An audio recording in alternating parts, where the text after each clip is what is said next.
afternoon. So for today's video ay magmamarinate po ako ng beef tapa. So first time ko po itong gagawin. Napanood ko lang din po siya sa YouTube channel. So hindi ko alam kung effective ba. So we'll see. So eto po, meron na po ako ditong pira-piraso ng karne ng baka. So ayan. Yung iba dyan ay hiwa-hiwa na po nung nabili sa grocery. And then, meron lang akong, I think, almost half nitong nandito sa bowl na hiniwa-hiwa ko into pieces kasi buo pa siya. So, meron ako ditong soy sauce. Yan. May oyster sauce. Black peppercorns. Garlic powder. Brown sugar, and 2 slices of lemon. So, pwede rin naman po yung kalamansi kung wala po kayong lemon. Ayan. So, unahin nating ilagay ay yung soy sauce. So, hindi ko alam kung gaano karami ang ilalagay. So, depende na siguro sa choice mo kung gaano kadami. Yan. So, kalahating cup lang po ito gamit ko, no? So, ilagay po natin. Siguro dagdagan ko pa. Mga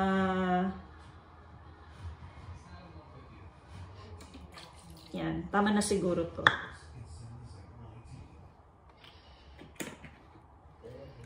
And oyster sauce. Oyster sauce, di ko rin alam kung gaano kadami. Ang hirap buksan. Yan. So, hindi ko alam kung gaano kadami ang oyster sauce.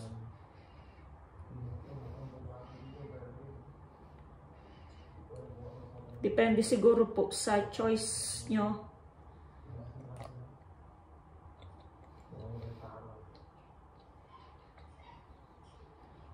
Yan.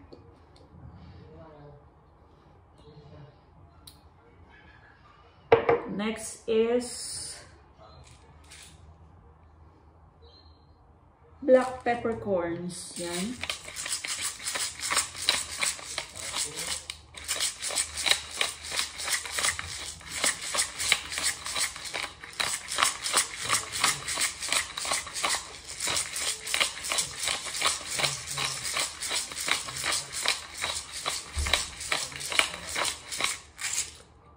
And then yung garlic powder.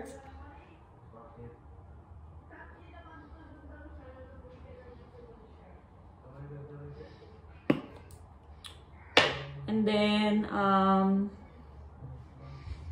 lagay na natin tong in-slice natin na lemon. Yan. Squeeze lang natin.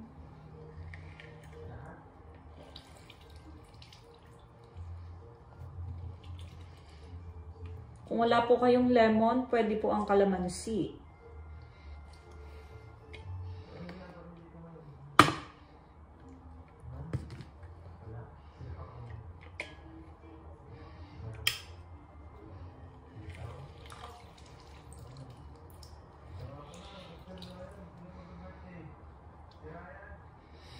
Yan, siguro pwede na yan.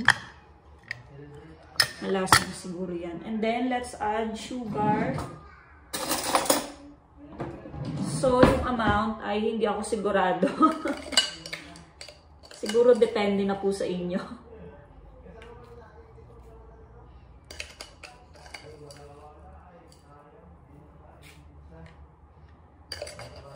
Tayo kasi mga Pinoy, ma-sugar tayo. Di ba? Mahilig tayo sa sugar.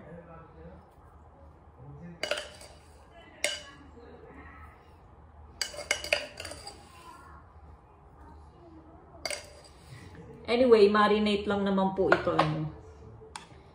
So, yan.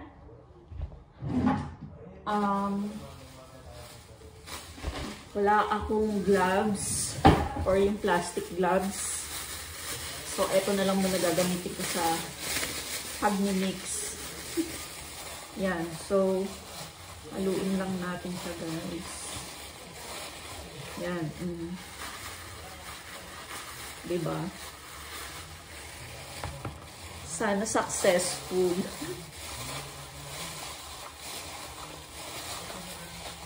Halo-halo lang.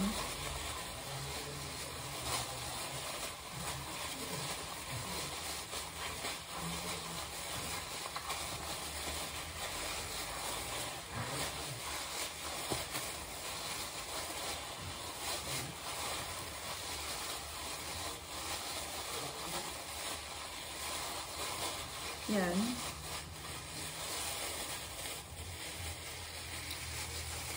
Parang gusto ko pa siyang dagdagan ng black pepper.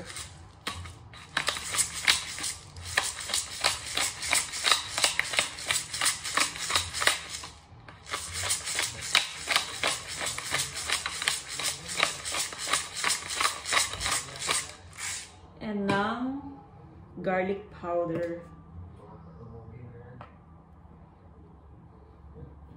Yan. So, mix ulit natin.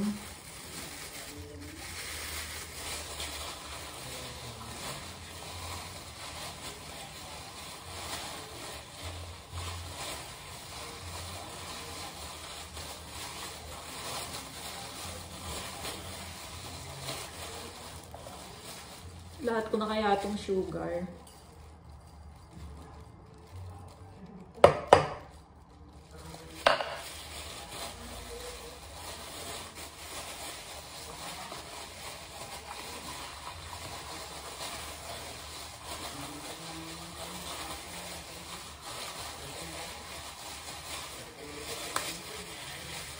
Ayan.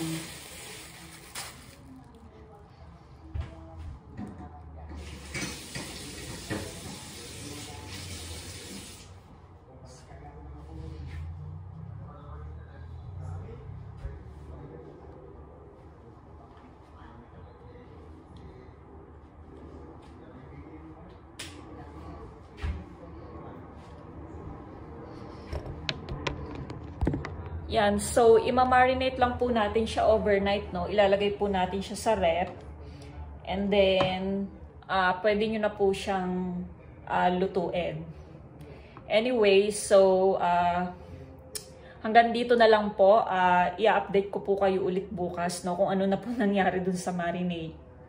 So, ingat po kayong lahat and God bless you all. Bye!